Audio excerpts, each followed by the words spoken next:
recording because I think what I have to say may be useful to other people. So it's not being replaced by AI that's going to happen, but sort of collaborating with AI, like in laboratory medicine here, interpreting kidney biopsies. I have sort of computers all around me, computers and devices. And I can imagine one morning, one of them's going to start talking to me. Hey, Kim, have you been noticing you've been making a lot of mistakes recently? Why don't you just let us do it, But it isn't quite as simple as that in the interim between now and then, there are a lot of ways that computer assistance will make my work life better and sharpen up, determination of the various things I'm deciding about in the kidney biopsies that I read. And that's true in life in general, that there's a great need for enhancement of the quality of human life, that we think we're happy the way things are, but there are a lot of problems out there that human beings don't seem to be able to fix for themselves. And if we had sentient machines that actually had better overarching understanding of these things, you can imagine that, like in a benign takeover, they're working to help us, right? And you wake up in the morning and everything's greener outside and the oxygen tension is higher than it's ever been. The levels of the oceans start going down. Male against male aggression is just, there's this unseen force of two guys try to beat each other up. They're just kind of gently moved apart. Now, boys, we don't want to do that, And so all these problems that human beings can't solve themselves could be solved for us without losing autonomy while still being able to do the things we want to do. And it increases life's possibilities a great deal. You don't think all the major cities are going to be flooded and all the things that will happen if we don't do anything about fixing the world, right? And actually, there's another part of this that I've become quite keen on recently. I realized that the very memorable statements of a lot of famous people give a lot of human beings the idea that there are things they shouldn't even try. Like when Yuval Noah Harari says that human culture will be wrecked in the future because computer decision-making will be so much superior to human decision-making that every plot line of every movie, TV show, novel, so on will be wrecked because the high points are always decisions that humans make, and humans won't make the big decisions anymore, and so culture will be wrecked. I think that's absolutely ridiculous, that if that kind of intelligence exists, it can greatly enhance human life. FOMO's gone, there's no longer the frustration of like choosing one thing and that means not doing something else, and always that you would have the intelligence then to kind of, in a sense, run multiple lives at once. There could be digital versions of you that visit the things that the biological versions can't actually take in, and then bring it all together and so on. So there is a great improvement in life in general and medicine specifically that AI and technology will bring about. And if you say, well, but internally, I don't like the idea that things could change so much. Yeah, but that's a given anyway. Things are going to change so much no matter what you do. It isn't like you could pick a specialty in medicine where nothing would change. That's not a thing, right? And like you can say, well, the specialties differ in how much they have already been changed by, let's say, regenerative medicine, like in orthopedics and dermatology. You know, stem cell generated skin and cartilage and bone is already a thing. It's not as exciting maybe as stem cell generated organs, but it's here right now and it's happening, whereas stem cell generated organs are a little ways away, right? So the specialties are all changing dramatically given the impact of new technology. And I would like to get away from the idea of medicine as a trade, like putting on horseshoes. You can imagine a blacksmith, right? Medicine is not like that. If it was, medicine would be boring. I think I never wanted to be a blacksmith. I don't know about you, maybe that was always your dream, but it doesn't seem like a very cool job, right? That's a trade, right? That's it. And once you learn it, you know, probably horseshoes have been pretty similar the past few hundred years, and you know, the technology for making them and you know, applying them to the feet of horses, but medicine is not like that. And so change, surprises, learning new things is one of the great, you know, excitements in life. It gets endorphins flowing. It's not something to shy away from. And so unemployment due to technology, that's going to happen to everybody eventually. Like most of us will be on permanent vacation, except for the few people that understand nature better than, you know, machines do. And so the machines need to give those people some responsibility because they haven't yet completely figured out nature, right? Or some other things like that. But so you're much more likely to remain employed for longer in medicine than outside of it. But still, eventually, you'll have an idyllic existence of whatever it is you like to do, you know, whether it's playing video games or whatever, that the video games will be amazingly better than they are now. You'll be able to do that most of the time, right? And so it's not really a bad life. The prejudice that life is only meaningful when you have a job is like not, you know, the evidence for that isn't that good. So there was a moment in the first year medical school class. It was kind of interesting. So Jonathan White, who's probably the best teacher or one of the best teachers in the Faculty of Medicine, he and I were teaching the students about the future of medicine, talking to the whole first year class. And as a joke, or I think it's kind of as a joke, he said, "You guys will be out of a job." And the students got so mad, like, it doesn't matter whether this is the truth or not. They didn't want to hear it. Whereas I wasn't saying that. I was saying that that's not really the reality, that things will be enhanced by artificial intelligence and other technologies. And yeah,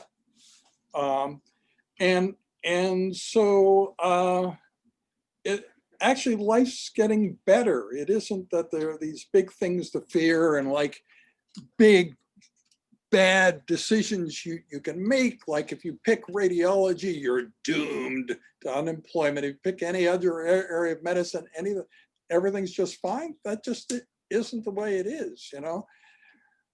The evidence that radiology is doomed doesn't seem to be there. And everything is possible to be digitized. Everything that is formulaic, that you can express as a formula or in words, then machines will be able to learn how to do that better than we can, right? And even the touchy-feely things, you know, emotional things, even human happiness, you can imagine a very smart sentient machine would be better at human happiness, a better understanding of how it works. so, you know, it sounds counterintuitive, but I think there is no question that we could have a happier world if it was run by, you know, benign machines looking out for us, knowing what humans need, and kind of constantly asking us what else we might like, you know. Here's the utopia I've created for you at the moment, right? But what else would you like to see? Yeah, so does that make sense, or is that just crazy talk? No, that makes sense. I've done some research myself on anesthesiology especially, and a lot of it is supporting the idea that the machines will help you with patient history and monitoring vital signs, but they won't be working solo. So it does make sense right now, but it's just the uncertainty of it all. Sometimes it's a little scary. Yeah, well, but it's not that hard to have goals. Like the goal can be a simple one, is to stay on top of your own life, to be in charge of your own life, and to not be overwhelmed, right? So if you kind of keep those two things in mind, then a lot of situations kind of resolve themselves, right? If you're working for a very type A person and they tell you you don't need a holiday this year, don't understand why you want to take a vacation, or isn't the work we're doing important to you? You know, you don't need to take any time off. You realize, no, I do need to take time off. It's a normal human need to take a holiday. And I don't need to tell this person bluntly that, but you know, and legally I'm protected that every job has built-in holidays and so on. You know, so when stuff like that happens, that would tend to overwhelm you, you just say, well, I have made a pact with myself. I'm not going to be overwhelmed, you know? And like medicine, it has such a myriad of possibilities. Like, I think now you're kind of thinking, oh, how can I decide what specialty to pick? And then that specialty has a particular trajectory, right? And I can look at all the other people in that specialty, compare myself to them. But it's really not like that at all. If you look at my career, you quickly figure out that nobody's done what I've done. Almost every time I did something that hadn't been done before, right? And so that's possible in any area of medicine. So what is that? It's living a life without precedent. So you're not following somebody else. So there is no metric. You can't say, well, you know, at your age, they had done X, Y, and Z, that published this many papers, it accomplished this, that, and the other thing. What's wrong with you? You know, if you're doing something no one's done before, then there's no metric to, and so you have no competition whatsoever, and that's really easy. And it starts, and you say, well, I don't know, how should I start? Everything, when you start it, you don't really know what you're doing. And there's always some on the job learning, right? Where it eventually clicks in, oh yeah, I guess that's how we should do this. And so on. People don't realize how much of that there is in life in general. And that's as true if you're just trying to follow somebody else as if you're starting something new. So the opportunity for me was when I heard somebody say, oh, that's way too complicated. Well, how does that make sense? Oh, that's way too complicated. That suggests that when you begin something, you have to have a complete, total intellectual understanding of that. And that's a complete fallacy. No one ever does that when they start something.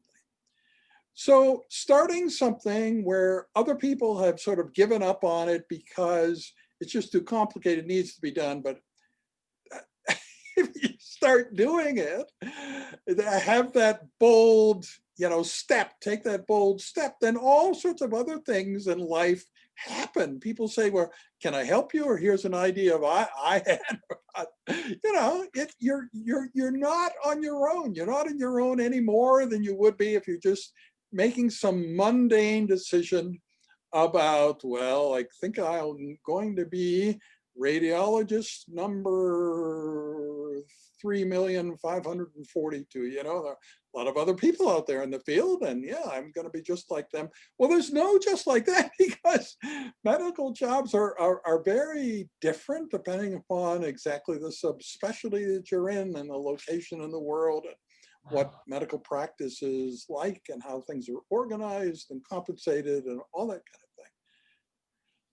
Yeah, so that opportunity is certainly there.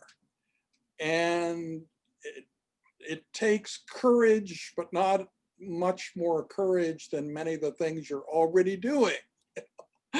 Like the things you're already doing. The first time you do those things, it takes a little bit of courage to do something that you personally have never done before. And yeah, it isn't that different.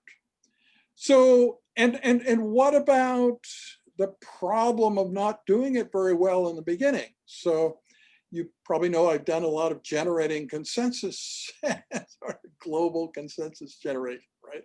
So when I began that, I was really bad at it. So I was at the end of this long table of people on either side, and I'd say something, and half the people will like stiffen, like, I can't believe you said that.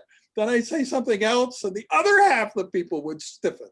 So yeah, but so that wasn't very successful consensus generation, but you can learn pretty quick when you're getting that obvious feedback and think, well, what was it that I did that make those people stiffen like that?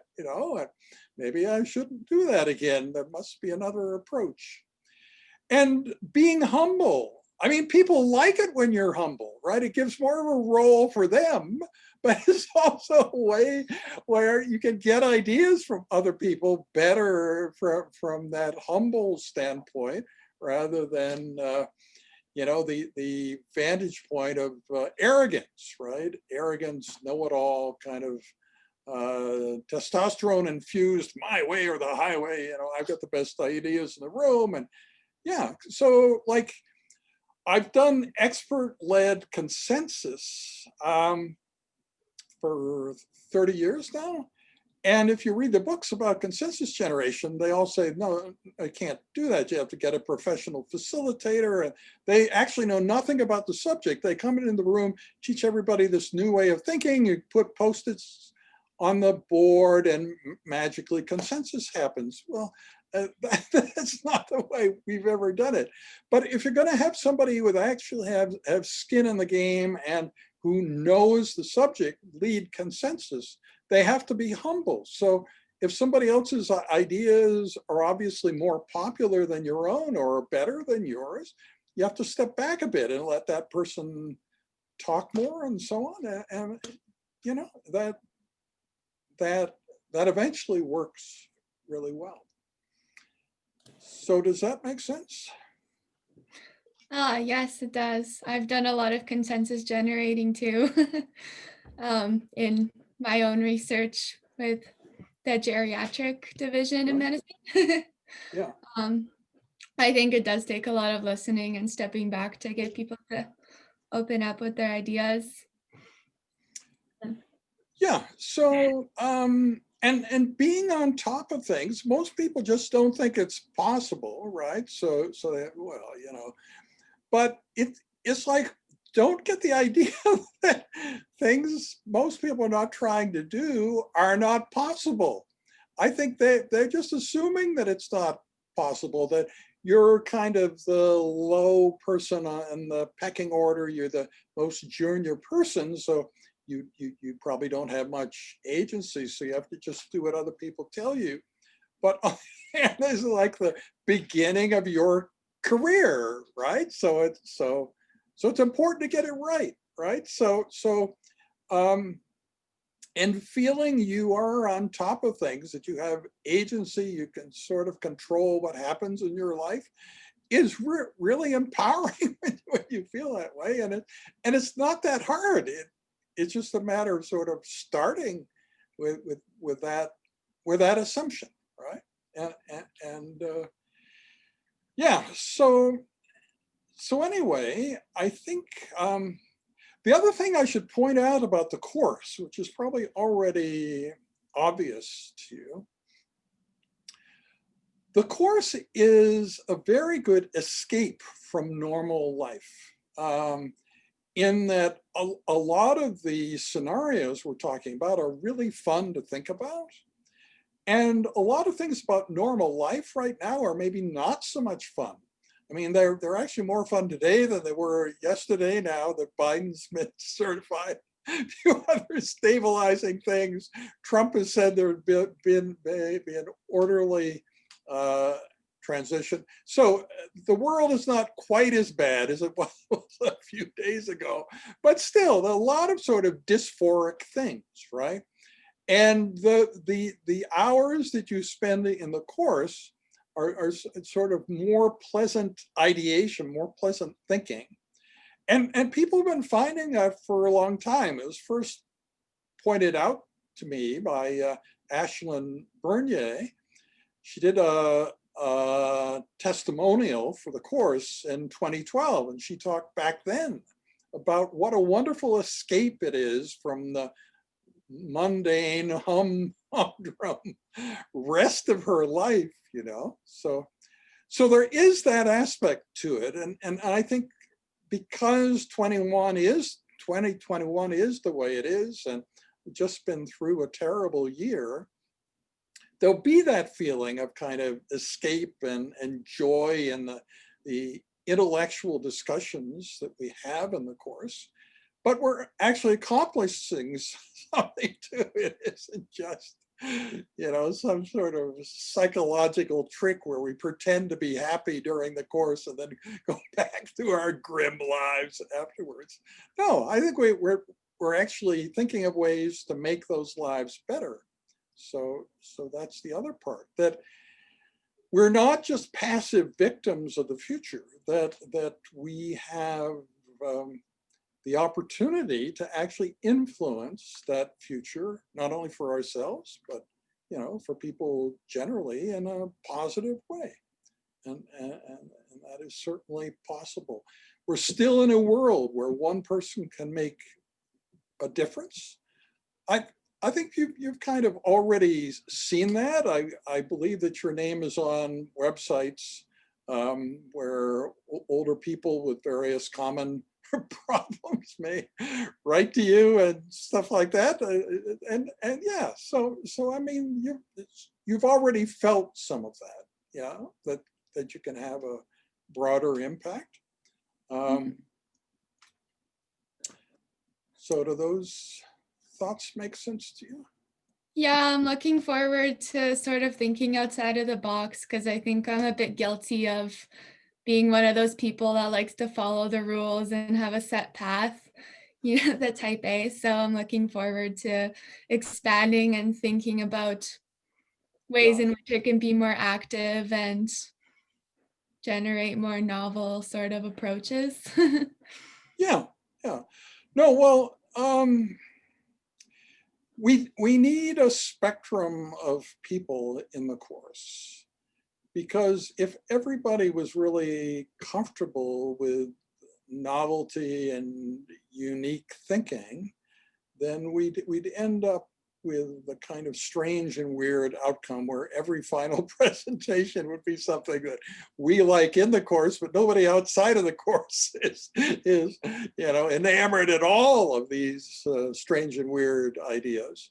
So having some idea of what conforming with society around you would consist of, what other people think of as a kind of normal concept of the future, that's also valuable for us. And like what people in general think about the future has a big impact. Like in this course, we're talking about the long range future, medium range, short range.